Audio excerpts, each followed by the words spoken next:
ሰላም የተወደዳችሁ የጀግና ጥበብ ቻናል ቤተሰቦች፣ ዛሬ እስኪ ስለ አንድ እጅግ በህይወታችን ቁልፍ ስለሆነ ነገር እንነጋገር። እርሱም ፍርሃት።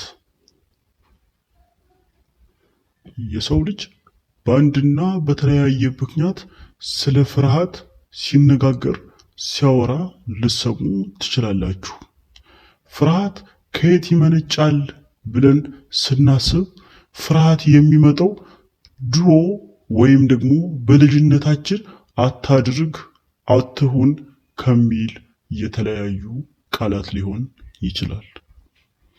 እነዛ የተለያዩ ቃላት አድገን በእኛ ላይ ተጽዕኖ ሲፈጥሩ እንመለከታለን። ወይም ደግሞ አንዳንድ ጊዜ ፍርሃት ካለማድረግ የመጣ ወይም ደግሞ አንዳንዴ ደፋር ሰው የሚባሉ ሰዎች በጭራሽ የማይፈሩ ከመምሰል የሚመጣ ይመስላል።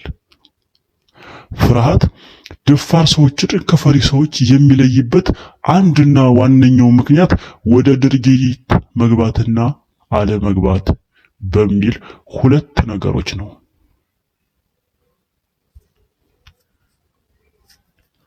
ይህ ማለት ፈሪ ሰው ድርጊቱን እየፈራ በፍርሃቱ ተሸንፎ የማይፈጽም ሲሆን፣ ደፋር ሰው ግን እየፈራ ፍርሃቱን ተቋቁሞ ፍርሃቱ ላይ ነግሶና አሸንፎ አንድን ድርጊት መፈጸም ሲችል ነው።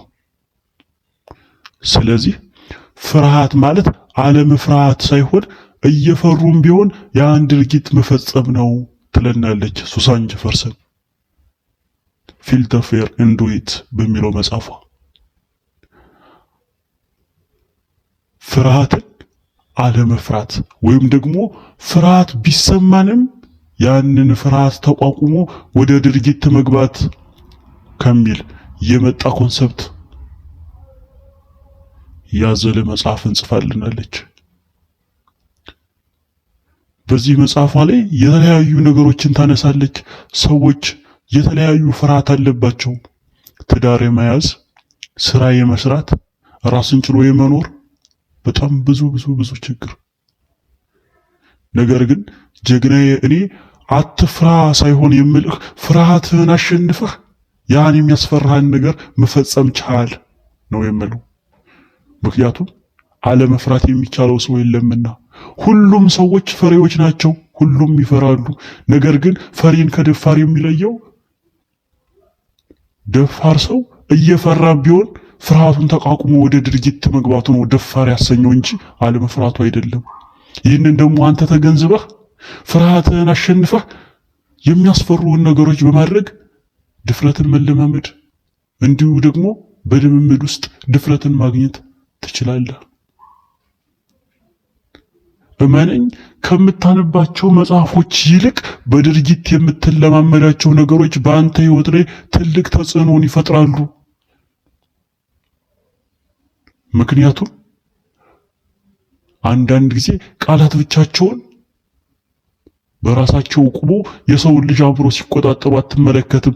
ድርጊት የሚባል ትልቅ የሆነ መሰረት አለና። ስለዚህ አንዳንዴ ሰዎች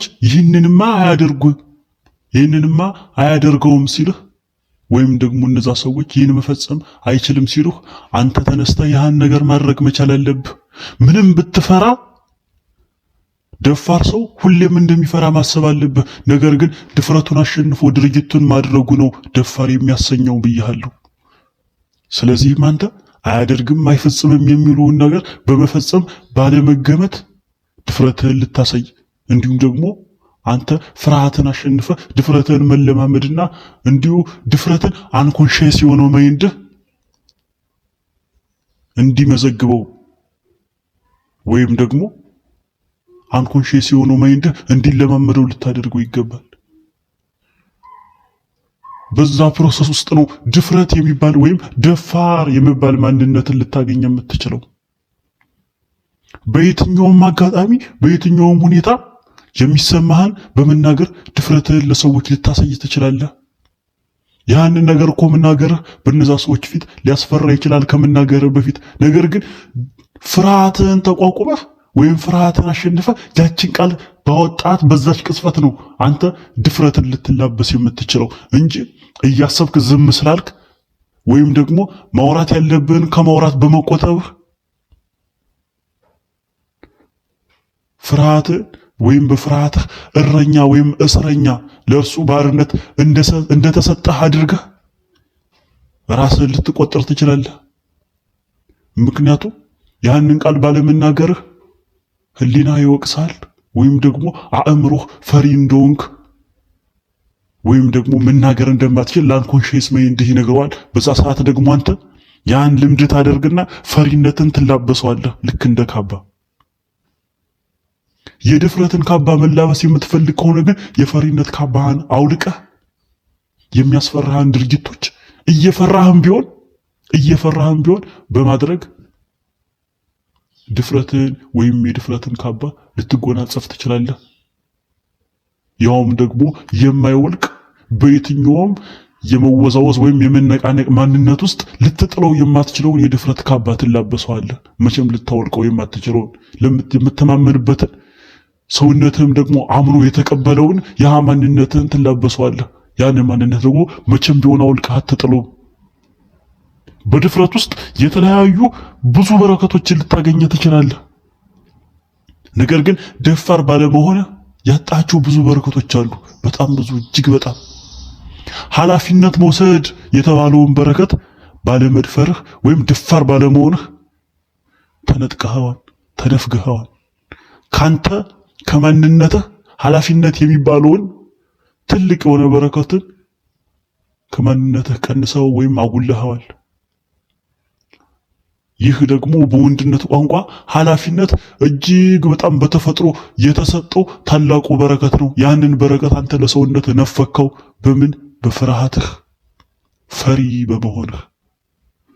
ደፋር ሁን አንተ ፈሪ። እስከዛሬ በፍርሃት ኑራል። 10-20 ዓመት በፍርሃት አሳልፋል። ምን ተጠቀምክ? እስኪ ዙሪያን ተመልከት። እጅግ በጣም ስኬታማ የሆኑ ሰዎች ምንድነው የነሱ ትልቁ ቁልፍ ነገራቸው? ድፍረት ነው። ደፋር ስለሆኑ አየህ፣ በተለያዩ ነገሮች ላይ ልትመለከት ትችላለህ። ፈሪ የሆኑ ሰዎች አማካዩን ወይም አቬሬጁን የህዝብ አኗኗር ነው የሚኖሩ። ደፋር የሆኑ ግን ከማህበረሰባችን ደግሞ ድፍረት የሚለውን ነገር የወሰዱ እኒህ ደፋር ናቸው የሚባሉ ሰዎች በማህበረሰቡ እጅግ የተከበሩ ታላቅ ቦታ ላይ የምታያቸው አንተ በሶሻል ሚዲያ ላይ የምትመለከታቸው እኒህ ተራዎችን የሶሻል ሚዲያ ሰዎች ሳይሆን ትልቅ ደረጃ ላይ በሪያሊቲ ደረጃ ሀብታም የሆኑ ሰዎችን ተመልከት። በእውነታው ሀብትን ያመጡ ሰዎች እንዲህ ተመጻድቀው ወይም ተሰዳድበው ሳይሆን በእውነታው ሀብትን ያመጡ ሰዎች እያቸው ደፋር ናቸው። ትልቁ ፖቴንሻላቸው እነሱ ድፍረት ነው። አንድን ነገር አለመፍራት እኮ አይደለም። እነሱ አንድን ነገር እኮ በደንብ ይፈሩታል። እጅግ ነው የሚፈሩት። ፈሪ ናቸው። ነገር ግን እነሱ ፍርሃታቸውን ተቋቁሞ ያን ድርጊት ማድረጋቸው ደፋር ያሰኛቸዋል። ትልቅ ደረጃ ላይ ያላዩትን ያልተገለጠላቸው ብዙ ያልተከፈቱ ቁልፎችን የሚከፍቱበት ድፍረት በሚባል ቁልፍ ነው። ስለዚህ ደፋር ልትሆን ይገባል። ማንነትህ በድፍረት ላይ እጅግ በጣም ኃያል ሊሆንበት ይችላል። በድፍረት ላይ ወይም ደግሞ በፍርሃት ላይ ልትነግስበት ይገባል። ነገር ግን ፍርሃት ለሚባል አለቃ የምትገዛ ባሪያ ልትሆን አይገባም። ይህ እጅግ ፈጽሞ ስህተት ነው። በመኖር ውስጥ ደግሞ ትልቅ በረከቶችን ላግኝ የምትል ከሆነ ፍርሃትን የማሸነፍ እንዲሁ ደግሞ ድፍረትን የመጎናጸፍ ትልቅ የሆነ ኃይል ሊኖርህ ይገባል። ምክንያቱም ከዚህ በኋላ ፈሪ ሰዎች ሰርቫይቭ የማድረግ አቅማቸው ይቀንሳል። ወደፊት እየገፋ በምንል ሰዓት ደግሞ ጊዜም በወለደ ሰዓት ደግሞ ሰርቫይቭ የማድረግ አቅም እየቀነሰ ነው የሚሄድ፣ ዜሮ ይገባል። ያኔ በሰዎች ላይ አመፃና በሰዎች ላይ ቅናትን እንዲሁም በሰዎች ላይ ምቀኝነትን የሚመኝ ፈሪ ማንነት ይኖራል። ነገር ግን በድፍረት ብትወጣው አንተ ለሰዎች በጎና መልካም የምታደርግ ባለብዙ በረከት ባለጸጋ የምትሆን ታላቅ ሰው ትሆናለህ። ነገር ግን ድፍረት ስለ ድፍረትህን ለበጎነት የምትጠቀም እንጂ ለክፋት የምትጠቀም አረመኔና ክፉ አትሁን። ድፍረትን መቼ መጠቀም እንዳለብህ የምታውቅ ብልህና አስተዋይ ሰው ልትሆን ይገባል። ድፍረት እጅግ በጣም ወሳኝ ነው። ነገር ግን ደግሞ እጅግ በጣም ዓለም ላይ ደፋር የተባሉ ሰዎች ወይም ደግሞ ፍርሃታቸውን አሸንፈው አንድን ድርጊት ማድረግ የሚችሉ ሰዎች ለኔጌቲቭ ነገር ሲጠቀሙበት እንዴት ዓለምን እንደሚያጎሳቁሉ ለስጋቸውም ለነፍሳቸውም እንዴት እንደማይሆኑ ተመልክተናል። ነገር ግን ደግሞ ድፍረትን በተቃራኒው ለበጎ ነገር ያዋሉ መቼ መጠቀም እንዳለባቸው ድፍረታቸውን ያወቁ ደፋር የሆኑ ሰዎች ደግሞ ብዙ በረከቶችን ሲያገኙበትና ለብዙ በረከቶች ራሳቸውን ሲሰጡ ተመልክተናል። ስለዚህ ወዳጅ ደፋር ትሆን ዘንድ እኔ ዛሬ እነግርሃለሁ። ደፋር ሁን በሕይወትህ። ደፋር ሁን ስልህ አለመፍራት የምትችል ሁን እያልኩ አይደለም። አለመፍራት የሚቻለው የለምና ማንም በዚህ ዓለም ውስጥ ያለ ሰው አለመፍራት የሚችል አንድ ስኳ ልታመጣልኝ አትችልም።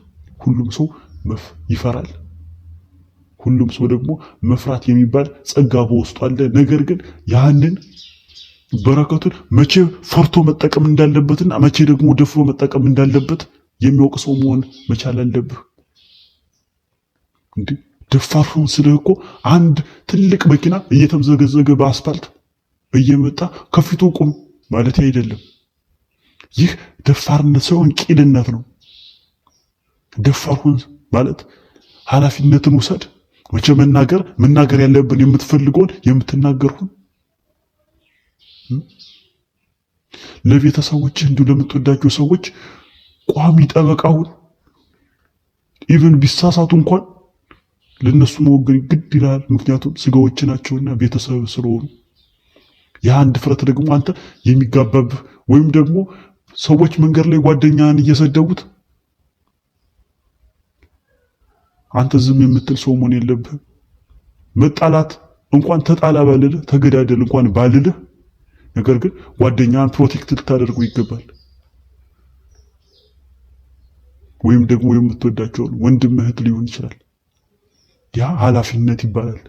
በዛ ሰው አብሮህ ባለው ሰው ላይ ኃላፊነት ወስደህ ያን ሰው የመጠበቅ ኃይል ሊኖር ይገባል። ያን ደግሞ የምታደርገው ድፍረት የሚባል ታላቅ በረከት በውስጥ ሲኖር ነው።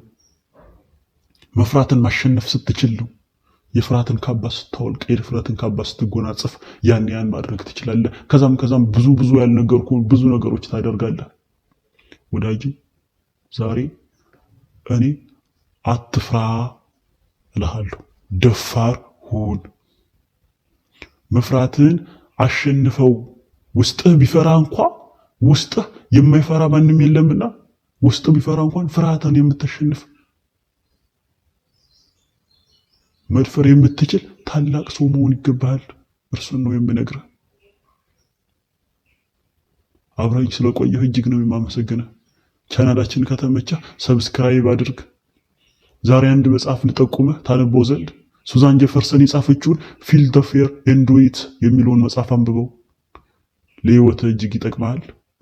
ፍርሃትን እንድታሸንፍ ከተግባር ባነሰ ነው ያልኩህ።